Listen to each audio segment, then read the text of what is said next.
Welcome to another Mind Cultivation session with your girl, Chijoke Ibename. If this is your first time of joining us, please click like and share this podcast. Welcome to our daily broadcast. Today we have an important topic that is also good. Today's topic says the unclouded mind. How to renew your mind.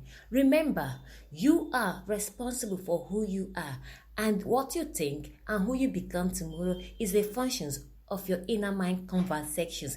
That's why we do mind cultivation, to bring out the better you, the greater you, for who and what you're created to be, so that you can fulfill your destiny. Hi. So let's continue with our talk on the unclouded mind. Before we talk about the unclouded mind, we need to know what or who has a clouded mind. What does it mean to have a clouded mind? A mind that is obscured, a mind that does not allow the flow, the penetrations of light into your mind. Just take a look. If you are pointing a torch through the fence, to a block word, what happened? Would the torch penetrate over the block? Nowhere. But when you are pointing a torch through a glass window, what happened? The light will penetrate. Why? Because the block stands as an obstacle to the flow of light. That's the same way that happens to you. When your mind is clouded, it does not allow you to perceive or receive the right kind of information that is responsible, that will aid your growth and be who you should be, through your inner mind conversations. When your mind is clouded, you lose contact, you lose space with your inner mind conversations. So you don't know what you're doing. That's why we are confused. Strangles, depressions, anger, unfulfillment all comes in because our minds are clouded. Do you know what happened? Like John Milton said, the mind in its own place and in itself can make a heaven of hell or a hell of heaven. So you see, John Milton was actually right.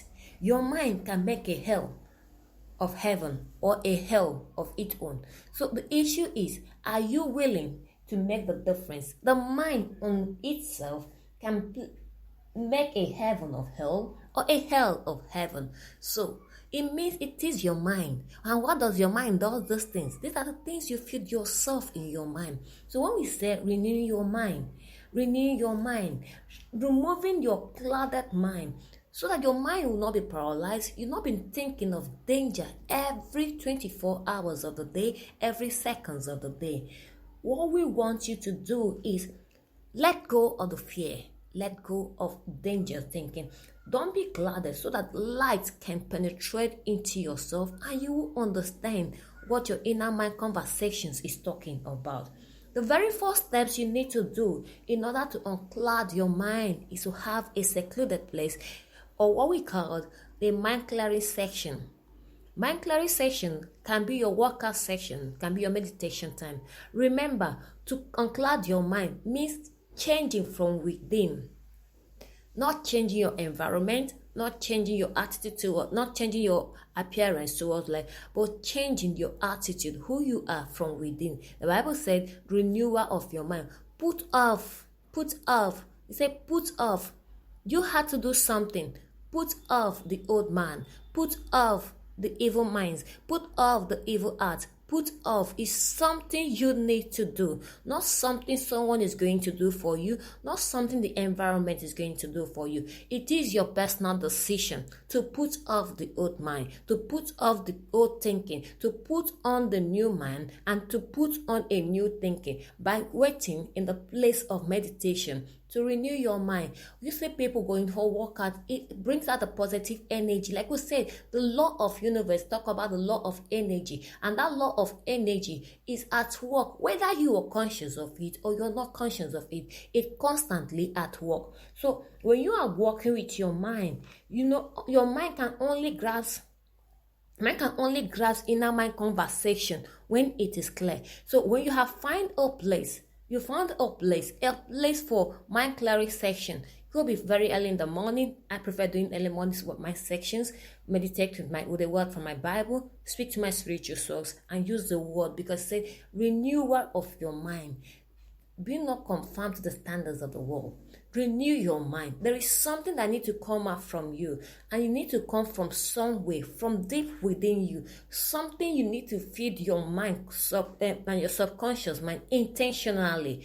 Because when we are not intention in what we are doing, we constantly receive information from all the five senses of communication. Five organs of sense, and those five organs of sense are actively working whether you are conscious or not. But you need to make a decision at this junction. This is what I need to absorb. This is what I need to assimilate. Why do we say my music taste, my fashion taste? Why do we eat fashion? Do we do we eat music to know what it takes in the mouth? But we use those words to define the decisions we are making. So it means the kind of music you're listening to, the lyrics of the music can actually make a hell of heaven or a heaven of hell for you. The kind of books, the generations of people you interact with who do what? Who affect you, affect who you are, who you think you are, and what you're thinking. The environment you expose yourself. I have told people you can actually live in the ghetto and not think, talk, or use the ghetto slangs. It is your personal decision. You can actually live within a tribe and not learn their language. It is your personal decision. This decision is possible. So you don't say, because this is where I'm living, this is where I'm staying, these are the common things around here, then I don't have any right. They have to influence me. No, they don't have to influence you. You can determine what you want your mind to do. So today I want you to take a step back. When you take that step back, look at your inner thoughts. What I used to teach people is, I don't tell people the first thing I do in mind assessments is take a piece of paper, write down my thoughts, my random uncontrolled thoughts. Is it the kind of person I want? Do I think dirty thoughts? Do I think thoughts that are negative? Do I think thoughts that are progressive?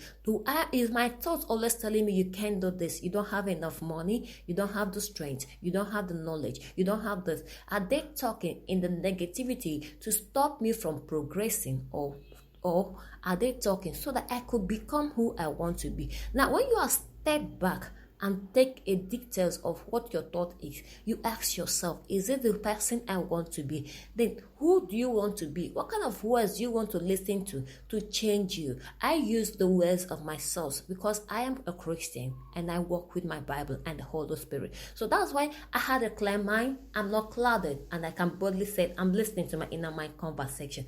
This remains your girl Chijoke Ibeneme. It is mind cultivation. Remember to share, to like, and to subscribe to our podcast. See you sometime again.